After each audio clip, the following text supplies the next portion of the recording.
Hi Scary Ramblers, how's it going? I hope you're all keeping well and looking after yourselves and looking after each other really. As I've talked about on the previous two videos, I'm reading to you from Volume 1 of Tales from a Scarygirl. Volume 2 is due out later this year around Halloween and will include a much different set of stories, different from the supernatural ones that are contained in this one anyway.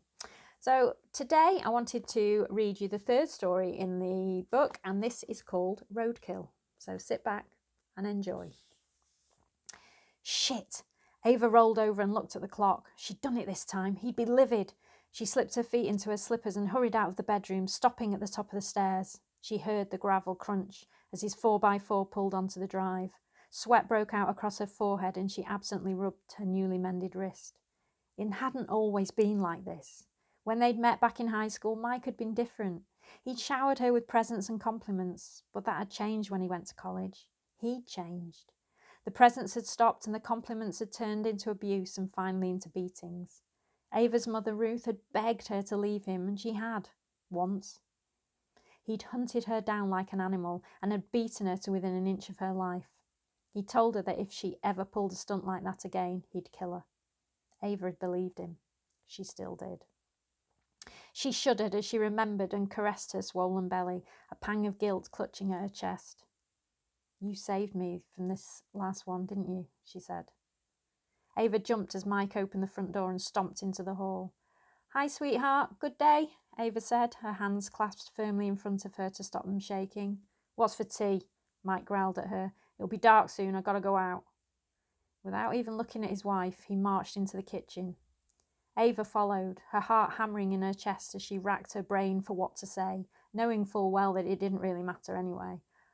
"I can't smell cooking, Ava," he said, turning and looking down his nose at her. I'm sorry, I was so tired when I got home from work that The blow caught her squarely across the jaw. The taste of copper filled her mouth and she leant against a chair to steady herself. "Mike, please," but he wasn't listening. He pulled a carving knife out of the knife block and started to advance towards her. "If this baby's going to make you forgetful as well as fat and lazy, then maybe you're better off without it. What do you say?" he said, poking her at her belly with the knife. Ava whimpered as she pressed against the kitchen wall.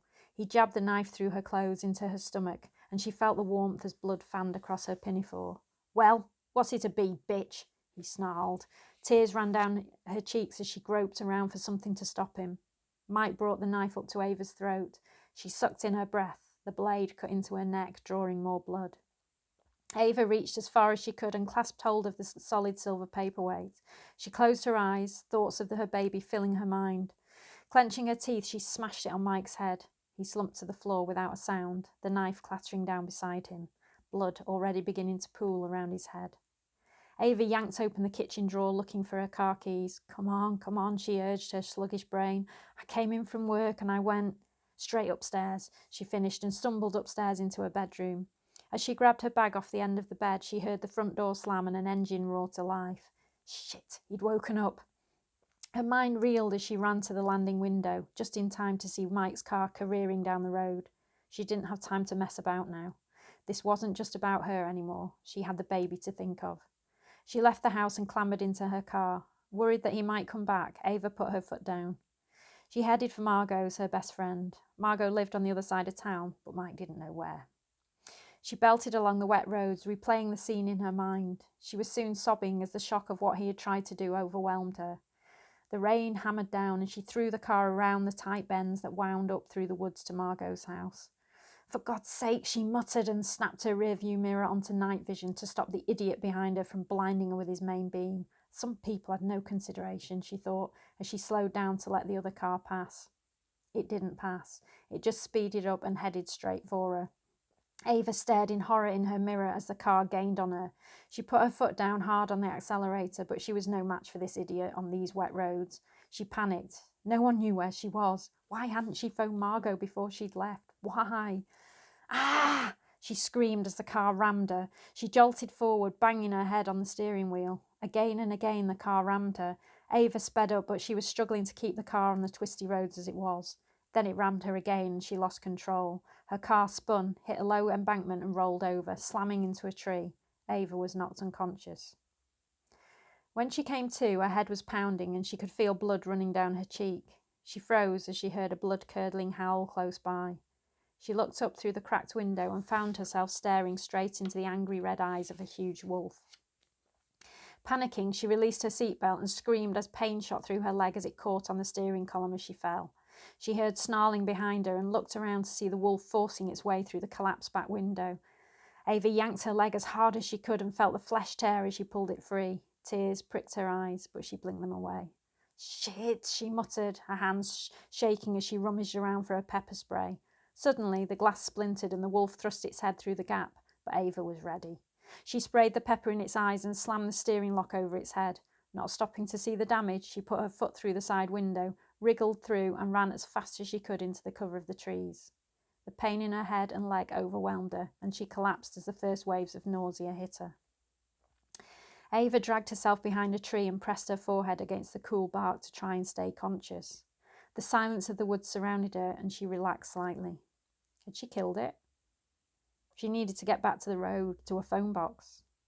No sooner had she pulled herself to her feet than she heard its chilling howl again. She whirled around just in time to see the wolf lunge at her, its claws ripping through her cheek before it disappeared back into the trees. The wolf's howl continued to echo through the woods. Ava grabbed a fallen branch and staggered into the open where she could see it coming. She turned in a slow circle, her heart pounding, trying to determine where the wolf was. She was too late. It lunged at her, its claws tearing at her belly. Blood poured from the wound and Ava collapsed to the ground, clutching her stomach, tears of pain and defeat coursing down her cheeks. She curled into a tight ball and lay there sobbing. Her baby, her baby. Oh God, don't let my baby be dead, she prayed. She remembered the day she'd found out she was pregnant. It was supposed to be a new start, she screamed into the darkness. You're not going to take it away from me. She gritted her teeth and pushed herself onto all fours. You're not going to beat me. The wolf lunged at her again, ripping her throat open with its teeth.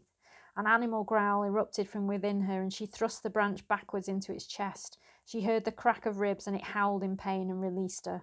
A gunshot cracked through the night air. Ava pushed herself up and began to move as fast as she could towards the gunshot. As she stumbled forwards, it became harder and harder for her to stay upright. Her spine seemed to be arching, throwing her forward until she collapsed onto all fours. She bounded through the woods, but as she broke the tree line, she stopped. She couldn't see anything because of the glaring lights that were pointing directly at her. She could, however, hear the click of the bullets being loaded into the gun. She could hear the ratchet of the mechanism as it was chambered. She could smell the sweat and the fear of the men who stood around her. She could hear him as he ran out of the trees behind her, and she could smell his blood. She had wounded him, but not fatally. Ava's shoulders sagged as the click of the trigger sounded and the bullet whizzed through the air towards her. Her body responded as it exploded through the sternum, ripping through organs before exiting through the back. She heard the whistling of air in that fight for life, so typical of humans. She collapsed down next to him, spent, and she saw the fan of blood across his chest and the dried blood on his forehead. "We got it, sir. We killed the wolf at last," shouted the shooter, and she dragged her gaze around to look at the deputy. "Yes, we did," Ava said, and turned to look down at her dying husband. So, another werewolf story for you. I do hope you enjoyed Roadkill. It was one of my early stories. I wouldn't say it was inspired by anything, but it was just something that came into my mind. And so, as these things do, the voices in my head gave me an idea and I wrote it all down. So until next time, look after yourselves and stay safe. Bye bye.